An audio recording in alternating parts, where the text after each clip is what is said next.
Daniel Dubois has just become a two-time heavyweight champion with an 11th round TKO of Fabio Wardley. I'm going to look at possible next fights for him and rank them based on how likely they are to beat him. So I've put Itama into the will win tier for the simple fact that he has all the attributes to beat Dubois convincingly. He's a southpaw, and we've seen Dubois struggle to land against southpaws in the past with the Usyk and Lerena fights. He's got incredible hand speed for someone so big, and he's also like an excellent counterpuncher. With all of these combined, I just don't see how Dubois can put pressure on Itama without getting hit with massive punches and getting KO'd. That's not even to consider the sparring stories with these two. According to Dubois' trainer Shane McGuigan at the time, a 17-year-old Itama was giving Dubois an incredibly tough time, so a 21-year-old Itama would be a nightmare for him. There's also a good chance that fight happens this year though, as Itama's Dubois mandatory for whatever reason. And even though I think Itama should probably take a few more fights before a title shot, I would pick him to win if they fought next. There is a way that Dubois can win, however that's mostly by dragging Itama into deep waters, which I don't really see happening. As you can see, I've put Fury into the decent chance tier, which might be a surprise for some people. Now if this was a prime Fury, or if the Fury even fought Usyk, I'd probably have him in close fight, maybe even will win. But I think it's clear now that he's showing some decline in terms of his footwork and his defensive ability. Even Arslanbek Makhmudov was able to land with some pretty clean overhands from far away, and he was able to push Fury back to the ropes for a significant portion of that fight. I just don't think Fury could keep on top of the pressure from Dubois these days. He's always been a bit of a pure boxer who likes to fight at slightly lower volume, and someone with the relentless aggression, the power, and importantly the size of Daniel Dubois would be a really bad style matchup for Fury. I mean, of course, if Fury is somehow able to get Dubois to be honest with his powerful counters, he could in theory control the pressure, but it's a lot more likely that Dubois gets to him before that happens. You might be wondering why I've put Joshua in the low chance tier instead of the no chance tier, even though Dubois destroyed Joshua the first time round. Well, that's because I think AJ's always got a chance with his power and his counter-punching ability he's developed the last 6 years. To add to that, we don't know exactly what training with Usyk has done in order to improve him, because these were the same people who trained Usyk to beat Dubois twice. That being said though, he's still in the low chance tier because I do think Joshua's declined significantly from his prime. He doesn't look really to have the mental edge to let his hands go when he's in trouble. He tends to prefer picking his shots and looking for good counters and openings, which we saw that's what got him KO'd in the first fight. So I can't really see him beating Dubois right now. Cabiel's the first guy in the close fight tier, and this fight is fight of the year written all over it. Both guys have evolved into pressure fighters in the last 3 to 4 years, but with different specialities. Dubois is more of a powerful bully type fighter, who uses his strength and his physical presence to land big overhands and hooks. Cabiel's slightly different in that he prefers volume and pace, and that's what he uses to corner people. And when he gets them up close, he tends to focus the body with usually more moderate punches as opposed to hard, unlike Dubois. If this fight happens, it's really interesting, because it comes down to who's able to enforce their will onto the other. The thing is though, even if one of them is pushed back, both of them have shown that they can fight off the back foot as well. We saw Dubois fight mostly back foot versus Miller, and for a bit versus Lerena. And Cabiel used to be a back foot fighter before recently. I mean, this is how he outclassed Chisora 10 years ago. If I had to pick a winner, I'd probably go with Cabiel, simply because I think he's technically a bit better. His punches are tighter and faster than Dubois, and he's also proven a bit more versatile, and because he's got more experience on the back foot. That being said though, it's pretty much a 50-50. Parker's another fighter to go into the close fight tier. Now, people may forget that this fight was supposed to happen on the co-main of Beterbiev vs Bivol 2 early in 2025, but Dubois pulled out due to on fight week due to illness. When that fight was made, I felt like Parker was going to win, because at that time he'd been on a good run, knocking out several lower ranked contenders and outboxing Wilder and Zhang back to back, while Dubois was coming off that Joshua win. Parker's main advantages are his speed, his defensive ability, and his newfound counter-punching now that he's training with Andy Lee. That being said though, what makes this fight quite interesting now is the fact that Parker's put on quite a bit of muscle since the Zhang fight. It came in really heavy for the Bacoli and Wardley fights, which I don't think gave him much of an advantage in hindsight. Just made him a bit slower. If he comes in versus Dubois that heavy, I'd definitely pick Dubois to beat him, probably KO him. But if Parker can weigh in at a slightly lower weight, where he has his speed and some power, I'd probably make him favourite. Wadley's actually going into the decent chance tier for a couple of reasons. The first one is that he'll probably look back at his performance in the first fight, and he'll see all the times he overcommit throwing full power overhands, using the same setup, and then just getting punished for it. There were several times in that fight where Wadley had success with combinations other than the overhand, and next time he'd probably be more creative with his offense. Which leads into the next reason Wadley's not all the way no chance tier, and that's that he appears to be a very quick learner. Every single fight he's had is improved in some noticeable way. Probably the most obvious improvement was the second Fraser Clark fight, where the first was an all-out 12-round war, the second was a 1-round blowout. Wadley had learned from the first fight and was able to implement a strategy to demolish Clark. I don't see it being out of the question that this happens in a potential rematch. However, I still only give Wadley a decent chance because we don't know what kind of damage he sustained in that fight, both physically and mentally. He looked quite out of his depth when it came to dealing with the jab, and I don't think he'd be able to make the necessary improvements to take the jab away if that fight was made next. Joyce is the first one in the no chance tier, which is unfortunate because a few years ago a rematch between the two might have been better than their first fight. Joyce infamously broke Dubois' eye, and he forced him to take a knee, and since then he's been on a very impressive run, becoming number one with the WBO for a couple of years, but he was stopped twice by Zhang and has just declined since then. Joyce is far too slow to deal with Dubois now, especially now that he's significantly heavier and older than in their first fight, and his chin seems far worse since the Zhang fight, being dropped by Chisora and being buzzed by several lower tier fighters. I could just see Dubois' power dropping and hurting Joyce, especially if he throws that overhand over Joyce's slow and predictable jab. Now I know Opetaya isn't a heavyweight yet, but I'm still going to put him in the decent chance tier. The reason for this is that he, like Usyk and Itama, has several advantages over Dubois. He's a southpaw, he's got fast hands and feet, he feints a lot, and he also has quite respectable power.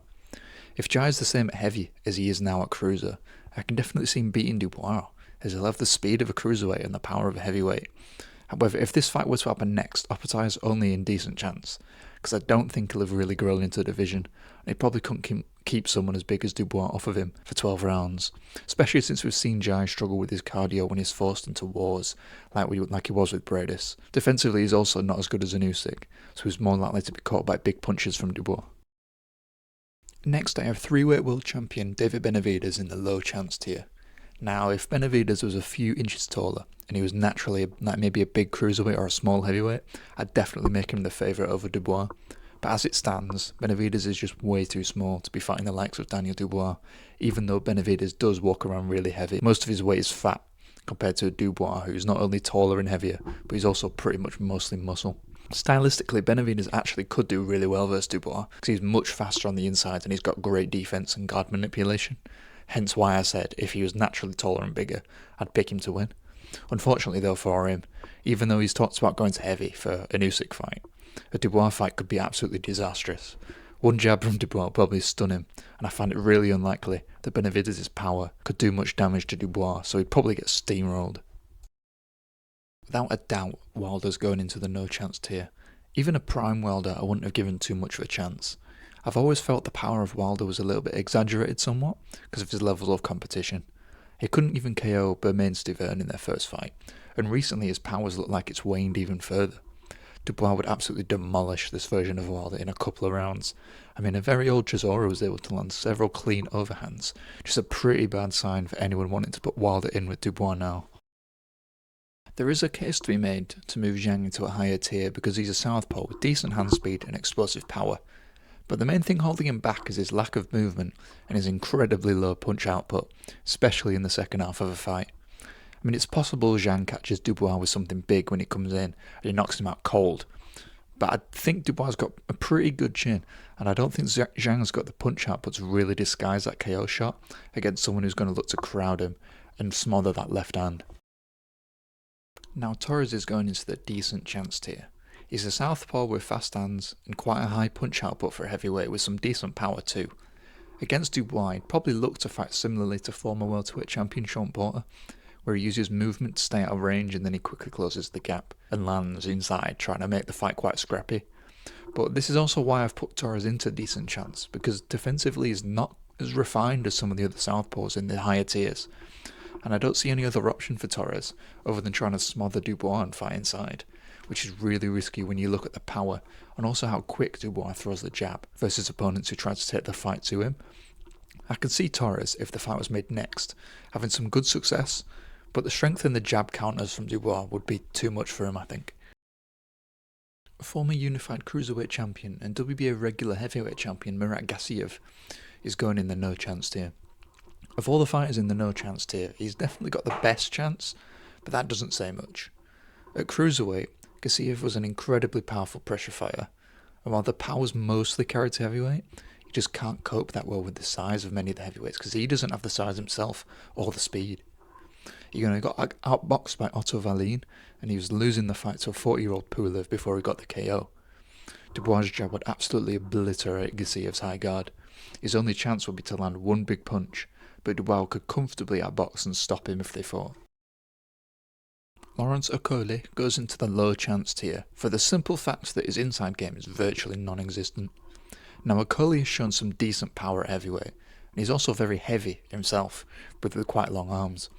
Dubois is a similar height with a slightly shorter reach, and he's a pressure fighter who often finds himself on the inside. Okolie may have some success at distance, but eventually Dubois will close the range, and from there that fight's only going one way. Dubois is also quite underrated when it comes to stopping clinches. Like, he'll often put the forearm in the opponent's face, and he'll keep his forehead on their chest, all of which I don't think Okolie could really deal with. Huni is technically one of the best heavyweights of this era. The way he's able to seamlessly shift his weight mid-combination and disguise his entry into the pocket is absolutely phenomenal. Despite this, he's only going into the decent chance tier because he simply doesn't have the power or the chin to stop someone like Dubois from barreling forward for 12 rounds. As good as he is, and I do believe he'd probably win most of the rounds if they fought, Huni will probably get out-muscled eventually and stop late on in the fight. The Burger King himself, Martin Bakole, is going into the close fight tier. This could be a bit controversial because most boxing fans have completely written Bakole off after the Parker and Ajagba fights. But I do think that a Bakole that comes in relative shape, at least good enough shape that he doesn't look like a beach ball, could be a real test for Dubois. In the Jared Anderson fight, Bakole showed great power, while effortlessly throwing punches at a high volume. This version of Bakole would be very difficult for Dubois to bully, because Bakole would find the holes in Dubois' guard up close, and with his long reach keep him on the outside. That being said, if Bakole eats the entirety of Africa before the fight, and weighs in stupidly heavy, it'll be too slow to keep up with Dubois for 12 rounds, or would likely get stopped late. British heavyweight champion and former cruiserweight contender Richard Riakpo is going in the decent chance tier, which might seem mad to those of you who've never seen him or you've only seen his cruiserweight fights. Riakpo's actually looked way better at heavyweight already, especially his last fight versus Jimmy TKV, where he stopped him relatively easily compared to his British level contemporaries. I give him a decent chance versus Dubois because he looks to be much faster at heavy than cruiserweight, and his power's definitely translated up in weight. Most likely he was draining himself at cruiserweight, and now he doesn't have to make weight, he's able to be at peak performance. Still though, he does look quite stiff, and is lacking in sophisticated defence, so a Dubois fight would likely be a shootout, which I would favour Dubois at this stage. Jalalov is going into the low chance tier. Now, he is one of the best amateurs of all time, notably winning 2 Olympic gold medals back to back, but as a pro so far, he's just looked so lacklustre. If you watch his amateur bouts, he's incredibly skilled and powerful, even knocking out Richard Torres when they fought the first time. But it only seems like the power is translated to heavyweight and not the skill to go with it. His fights in the pros, he seems as if he's trying to use as little energy as possible to win, which leads to him being very complacent and making simple mistakes he didn't make as an amateur, like moving back in a straight line with his hands down. Versus Dubois, the inactivity would be the main thing that gets him hurt and knocked out, with the defensive mistakes only making it worse. He isn't in no chance, simply because he does theoretically have the southpaw skills and the size to go with it, which he may show in his future fights, but right now I don't give him much of a chance. Finally, we have the 2-division undisputed king and number 2 pound-for-pound fighter Alexander Usyk in the definitely will win tier. This one should be quite self-explanatory. We've seen this fight twice already, and Dubois was dominated and stopped both times. The only chance Dubois has here is if Usyk suddenly declines overnight. And that does it for this ranking. Let me know what you agreed with or what you'd change. Don't forget to like and subscribe.